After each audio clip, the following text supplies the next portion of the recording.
안녕하십니까. 강희롱의 클로즈업입니다. 연말 새롭게 출발한 트로트 오디션 프로그램이 이제 중반으로 접어들었습니다. MBN 현역가왕 시즌2와 TV조선 미스터트롯 3인데요. 두 프로그램 모두 여가수에 비해 잠재적 팬덤 파워가 큰 남자 가수들이라는 점에서 특별한 주목을 받았습니다. 트로트 오디션 프로그램에 대한 희비가 엇갈리고 있습니다. TV조선 미스터트롯 3는 초반부터 두 자릿수 시청률로 기선을 제압하는 듯 보였지만 최근 2주 연속 주저앉으며 하락세를 그리고 있습니다. 반면 MBN 현역가왕은 출발은 8%로 시작했지만 3주 연속 두 자릿수를 찍으며 서서히 동력을 끌어올리는 분위기입니다. 어제 21일 방송에서는 11.7%를 찍었습니다. 화제성과 시청률 두 마리 토끼를 다 잡고 가는 분위기입니다. 당장 내일 23일 5회 방송이 예정되어 있는 미스터트롯 3의 경우 아직은 초중반이라고 할 수 있어서 좀 더 추이를 지켜봐야 하겠지만 일단 하락세가 불안한 악재입니다. 미스터트롯 3는 1회에서 12.9%로 안정적으로 출발한 뒤 2회에서 15.1%로 폭발했습니다. 그러다 3회에서 13.6%로 후퇴하더니 4회에선 11.9%로 추락했습니다. 현역가왕 가장 최근 시청률과 불과 0.2% 차이밖에 나지 않습니다. 시청자들이 바라보는 오디션의 매력은 스타 탄생입니다. 프로그램의 성패 역시 시청률의 높낮이보다는 주목도와 화제성이 좌우합니다. 아직은 작은 차이로 앞서고 있지만 결코 우세를 장담할 수 없다는 걸 짐작할 수 있는데요. 이는 굿데이터 코퍼레이션 펀덱스에서 발표한 1월 2주차 화제성에서도 확연히 비교가 됩니다. 현역가왕은 TV, OTT 통합 비드라마 부문에서 8위에 이름을 올렸지만 미스터트롯 3는 10위 안에도 오르지 못했습니다. 미스터트롯 3 하락세는 여러 가지 요인 중 가장 크게 작용한 건 바로 마스터 군단의 대대적인 변화입니다. 예심 오디션에 참여했던 10인의 선배 마스터 중 8명이 대거 빠지면서 팬덤이 이탈했을 가능성이 큽니다.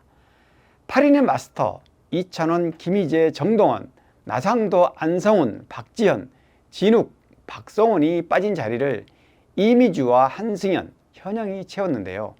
심사위원의 전문성 역시 떨어졌다는 지적이 나오고 있습니다. 애초 화제성과 팬덤 효과를 보려던 노림수가 결과적으로는 부메랑이 됐다고 할 수 있습니다. 음악적 분석력이나 역량이 부족한 산만한 마스터들의 리액션과 말장난식의 평가, 대중의 의견과 상반되는 투표 결과까지 맞물리며 시청자들의 빈축을 샀습니다. 개연성 없는 편집과 특정 가수를 밀어주는 듯한 분량에 대한 아쉬운 목소리도 나오고 있습니다. 순수하게 가창력이 중심이 됐던 시즌1에 비해 갈수록 동력이 떨어진다는 분석인데요. 기본적으로 이미 나올 만한 아마추어들은 모두 한 번쯤 도전한 뒤끝이라 스타성을 담보할 가창 실력 있는 도전자들이 턱없이 부족하고 저변이 옅어진 데다 똑같은 포맷으로 3번씩이나 울고먹게 한다는 지적도 나오고 있습니다. 사실 TV조선의 트로트 오디션은 현 크리아 스튜디오 대표 서혜진 PD가 탄탄히 다져놓은 기반 위에 이제는 트로트 본가를 자처할 만큼 채널 인지도가 높은 편입니다. 한번 각인된 이런 채널 이미지는 어떤 트로트 프로그램을 내놔도 높은 시청률의 흡인력을 얻고 있다고 해도 과언이 아닙니다.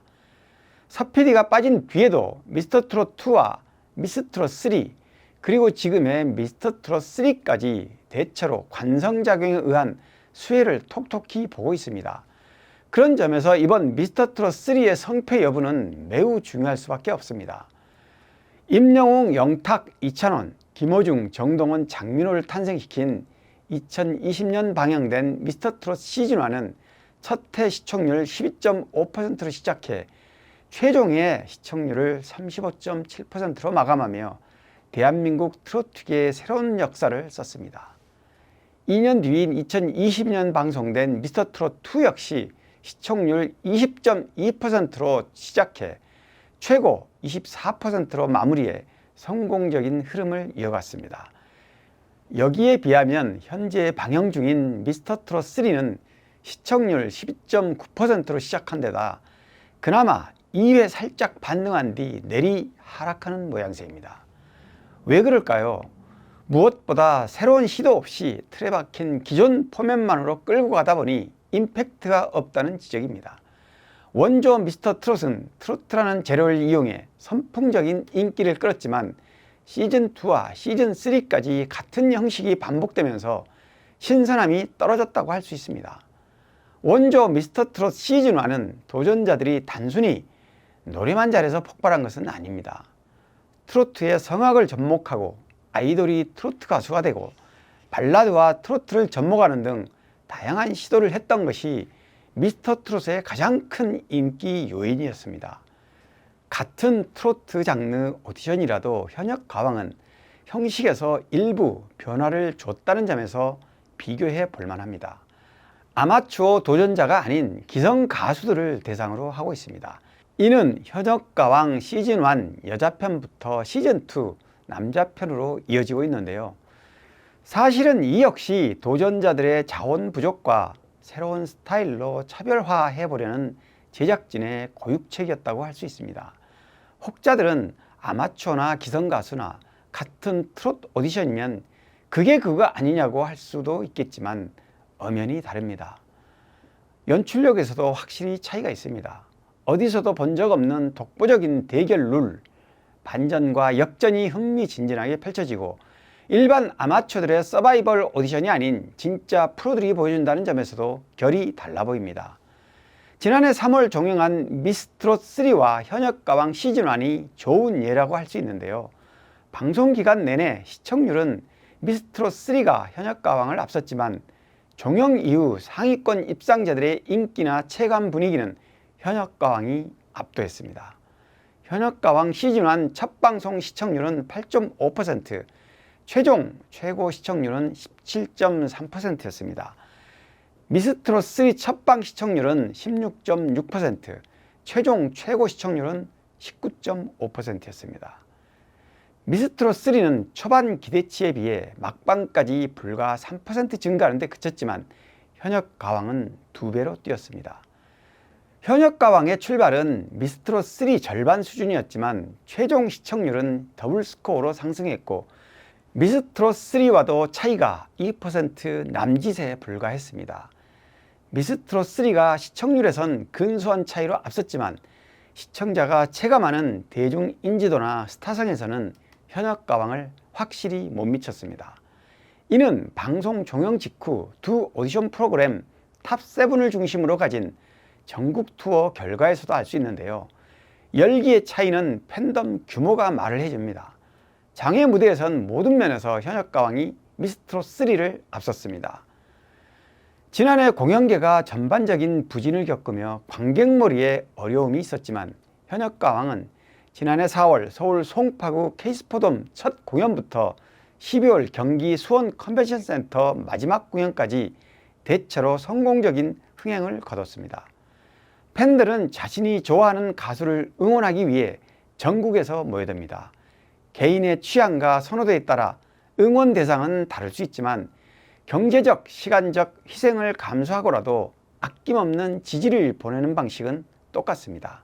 오늘은 요즘 한창 열기를 더해가는 가운데 희비가 엇갈리고 있는 현역가왕2와 미스터트롯3를 비교 분석해 봤는데요.